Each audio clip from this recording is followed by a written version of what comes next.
Students, today we will be discussing about chromosomes. बेटा जो ये टर्म क्रोमोसोम है ना, it is derived from a Greek word Chrome plus Soma.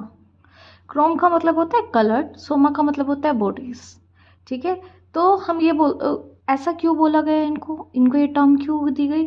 क्योंकि जब हम इसको बेसिक डाई के साथ ट्रीट करवाते थे ना, तब ये स्टेन ले लेता था. इसका मतलब वो कलर दे रहा है, इसीलिए हमने उसको नाम दिया क्रोम सोमा यानी क्रोमोसोम्स. ठीक है, अब अगर हम क्रोमोसोम्स की बात करें कि क्रोमोसोम्स एक्चुअली क्या होते हैं, this are the carriers of the jeans.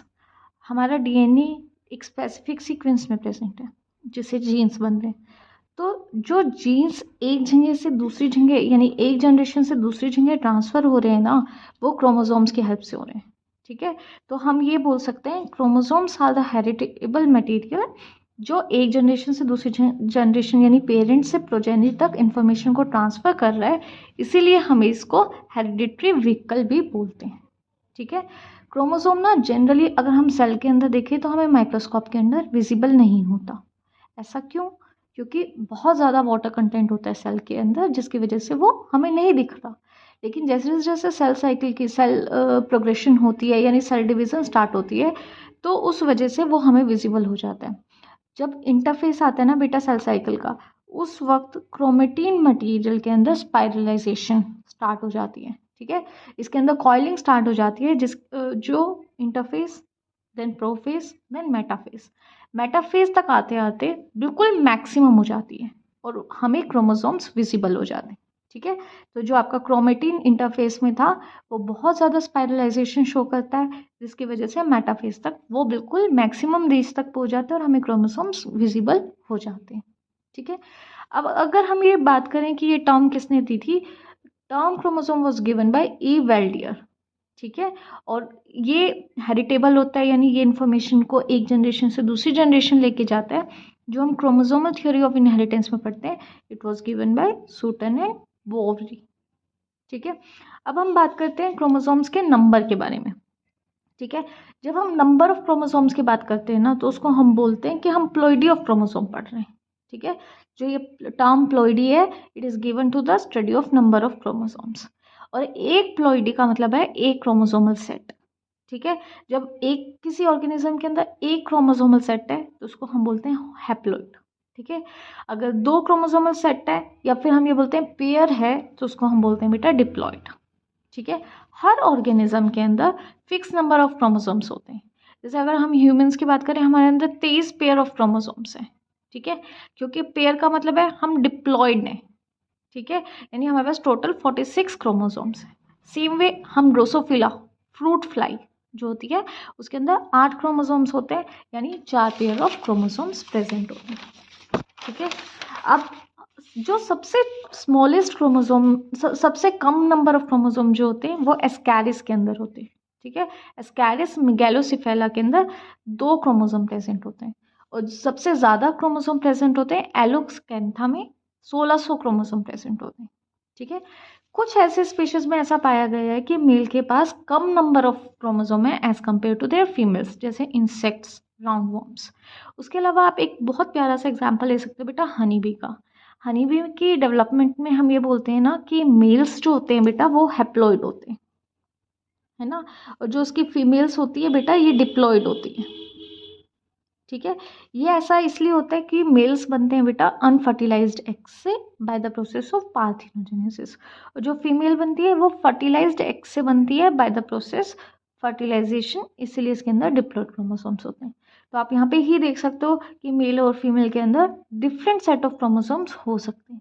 ठीक है, अब हम बात करते हैं बेटा साइज ऑफ क्रोमोसोम्स की.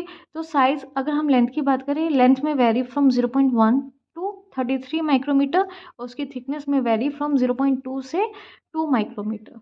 ठीक है, अगर हम ह्यूमंस की बात करें, क्रोमोसोम नंबर 1 सबसे बड़ा क्रोमोसोम होता है और क्रोमोसोम नंबर 21 सबसे स्मॉलेस्ट क्रोमोसोम होते हैं. अब क्रोमोसोम की अगर हम केमिकल कंपोजिशन की बात करें तो बेटा इसके अंदर सिर्फ जेनेटिक मटेरियल क्या होता है, डीएनए नहीं प्रेजेंट होता, उसके अंदर बाकी और चीज़ें भी प्रेजेंट होती हैं. ठीक है, जैसे अगर हम इसकी डिटेल्ड केमिकल कंपोजिशन देखें तो डीएनए 40% प्रेजेंट है, लेकिन डीएनए की पैकिंग होती है बेटा हिस्टोन प्रोटीन की वजह से, जिसकी वजह से वो छोटे से न्यूक्लियस के अंदर फिक्स हो सकता है. ठीक है। तो हिस्टोन प्रोटीन्स का अमाउंट होता है बेटा 50%। उसको कुछ हेल्प करते हैं बेटा नॉन हिस्टोन प्रोटीन्स, उनका अमाउंट होता है 8.5%, और आरएनए भी प्रेजेंट होता है, दैट इज़ 1.5%। उसके अलावा कुछ लिपिड्स के, कैल्शियम के, मैग्नीशियम के, आयरन के, इनके भी ट्रेस मटेरियल पाया जाता है। ठीक है।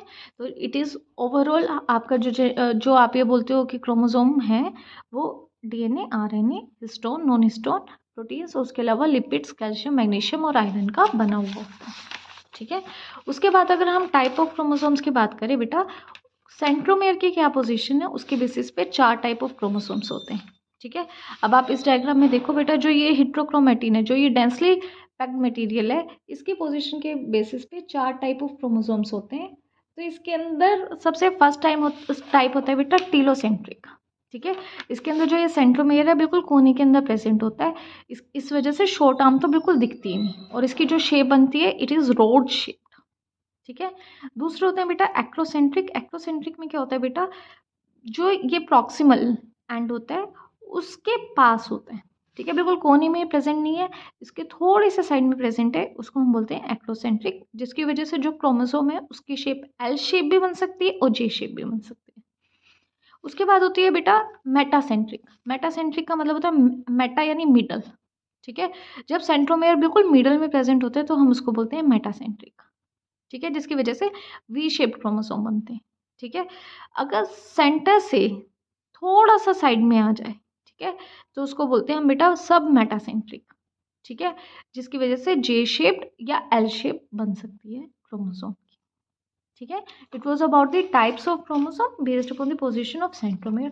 अब हम सेंट्रोमेयर कर रहे हैं तो एक्चुअली हमें ना क्रोमोसोम का स्ट्रक्चर स्टडी करना पड़ेगा, डिटेल्ड सेंट्रोमेयर क्या होता है उसको जानने के लिए। ठीक है। तो हम सेंट्रोमेयर की बात करते हैं बेटा, हम क्रोमोसोम के स्ट्रक्चर की बात करते हैं, तो इसके अंदर सबसे पहले होता है बेटा पैलिकल। पैलिकल क्या होती है, सबसे बाहर की आउटर मोस्ट मेम्ब्रेन होती है, जो कि मतलब एक ही जैसी सी दिखती है। ठीक है।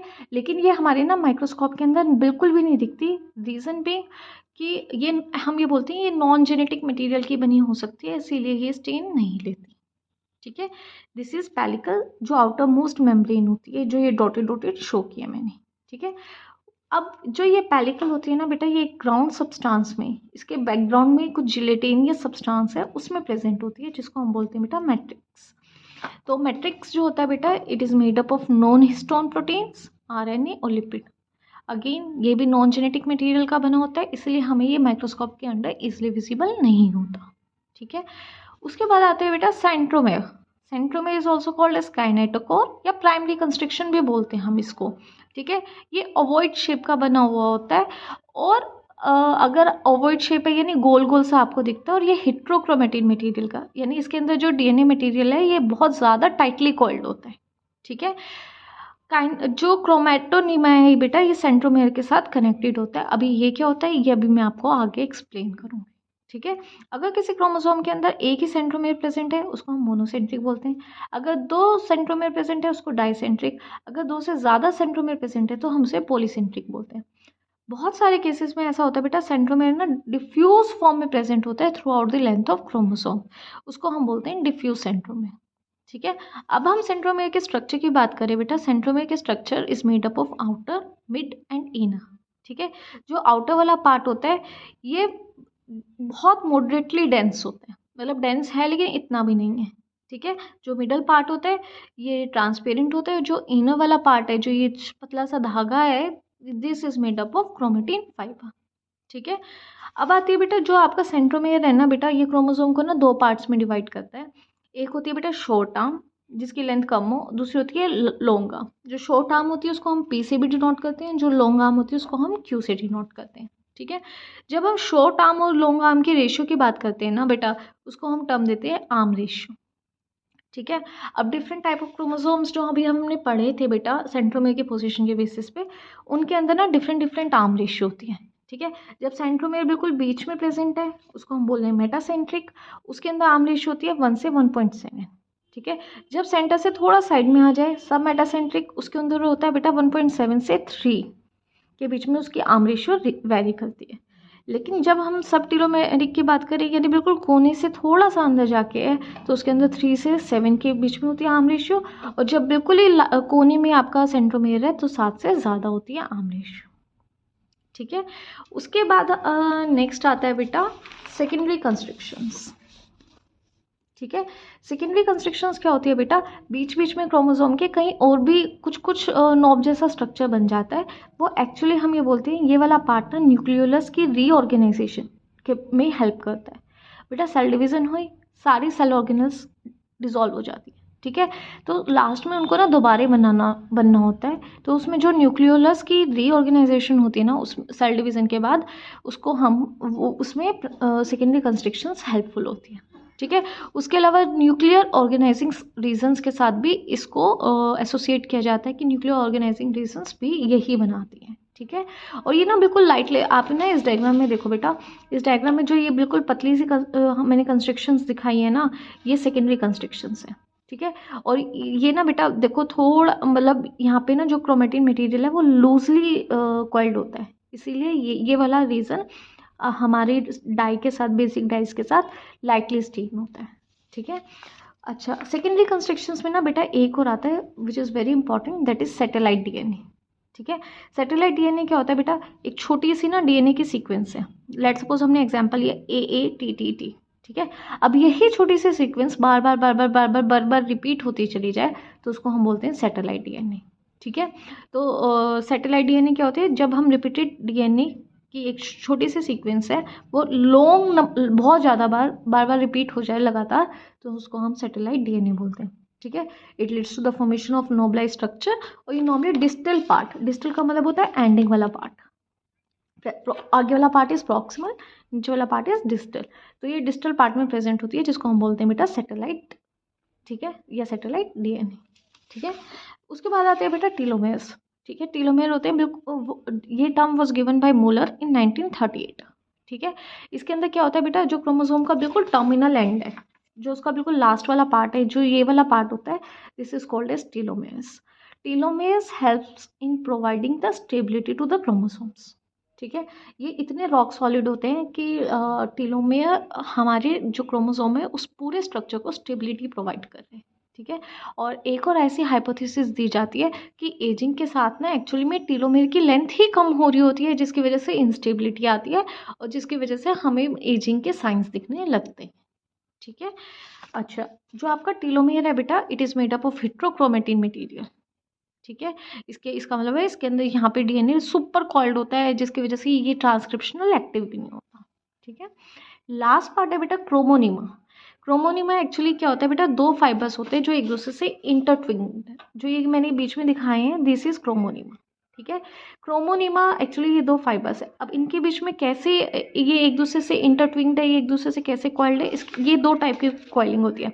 एक होती है पैरानिमिक, इसके अंदर सिंपल एक के ऊपर एक ऐसे जा रहा है, इसको हम बोलते हैं बेटा पैरानिमिक। दूसरी होती है प्लैक्टोनिमिक, इसमें जैसे हम दो रस्सी एक दूसरे के ऊपर ना बिल्कुल बट से चढ़ा देना, that type of coiling is called as plectonemic. ठीक है, इन फाइबर्स की जो थिकनेस होती है बेटा, इट इज़ 8000 एंगस्ट्रॉम। ठीक है, तो ये 8000 एंगस्ट्रॉम है, ये दो फाइबर्स हैं जो एक दूसरे से बहुत ज़्यादा कॉइल होके पूरे along the length of chromosome चल रहे हैं। ठीक है, तो अभी एक बार हम फटाफट इसके पार्ट्स देख लेंगे। सबसे पहले आता है पेरिकल, आउटर मोस्ट मेम्ब्रेन, फिर आता है मैट्रिक्स जो ग्राउंड सब्सटेंस जिसमें ये प्रेजेंट है, देन प्राइमरी कंस्ट्रक्शंस जिसको हम सेंट्रोमेयर भी बोलते हैं। ठीक है, उसके बाद आती है सेकेंडरी कंस्ट्रक्शंस जो नॉब लाइक स्ट्रक्चर बना रही होती है, लाइटली स्टेन्ड होती है, और जहाँ पे आपका न्यूक्लियोलस या एनओआर बनाने में हेल्प कर रही होती है। सैटेलाइट डीएनए जो डिस्टल एंड पे छोटी सी सीक्वेंस बार बार रिपीट हो रही है, उस वजह से बन रहा है। और जो ये छोटे छोटे फाइबर्स हैं इनको बोलते हैं हम क्रोमोनीमा, और लास्ट में जो इसकी एंडिंग्स होती हैं उनको हम बोलते हैं बेटा टीलोमेयर। ठीक है, it was about the structure of chromosome. Last में हम बात करते हैं बेटा फंक्शंस की। ठीक है, अगर हम क्रोमोसोम्स के फंक्शंस की बात करें, सबसे पहले ये एक हेरिटेबल मटेरियल है, हेरिडिटरी में होता है, जो हमारे पेरेंट्स से हमारी प्रोजेनी में ट्रांसफ़र होती हैं उनको हम बोलते हैं ये हेरिटेबल मटेरियल है। ठीक है, अब नेक्स्ट पॉइंट है ये बायोलॉजिकल और जनरल एक्टिविटीज़ को कंट्रोल करते हैं। सी बेटा आपने ये देखा होगा कि आपको कोई देखता है ना, आपको ये बोलता है कि आपके सिबलिंग से आपकी शक्ल मैच होती है या आपके पेरेंट्स से आपकी शक्ल मैच होती है, ये एक्चुअली बायोलॉजिकल एक्टिविटीज़ ही होती हैं, ठीक है। आपकी जो रिसेम्बलेंस होती हैं या फिर आपकी कुछ आदतें भी होती हैं जो आपके पेरेंट्स से मैच करती हैं, ठीक है। ये ना बायोलॉजिकल एक्टिविटीज़ ही होती हैं जो कि आपका क्रोमोसोम कंट्रोल करते हैं, ठीक है। नेक्स्ट है, इसका इफेक्ट होता है डेवलपमेंट पे। डेवलपमेंट पे इसका कैसे इफेक्ट होता है बेटा, जैसे आपने ना जिराफ का एग्जाम्पल किया था, बहुत अच्छा, ठीक है।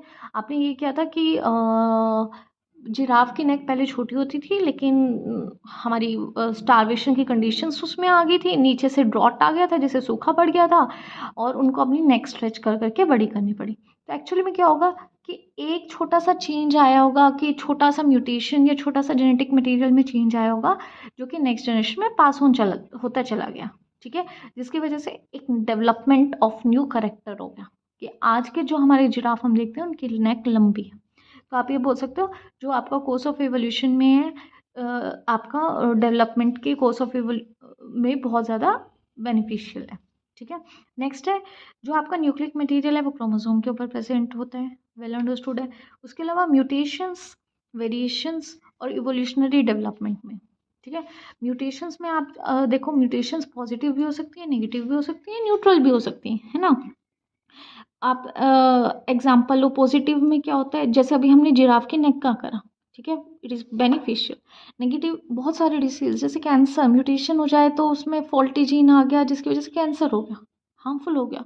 न्यूट्रल, ऐसे भी बहुत सारी म्यूटेशंस होती हैं जो हमें पता ही नहीं चल रहा होता, ये सडन चेंज आ गया और बस ख़त्म कहानी, है ना।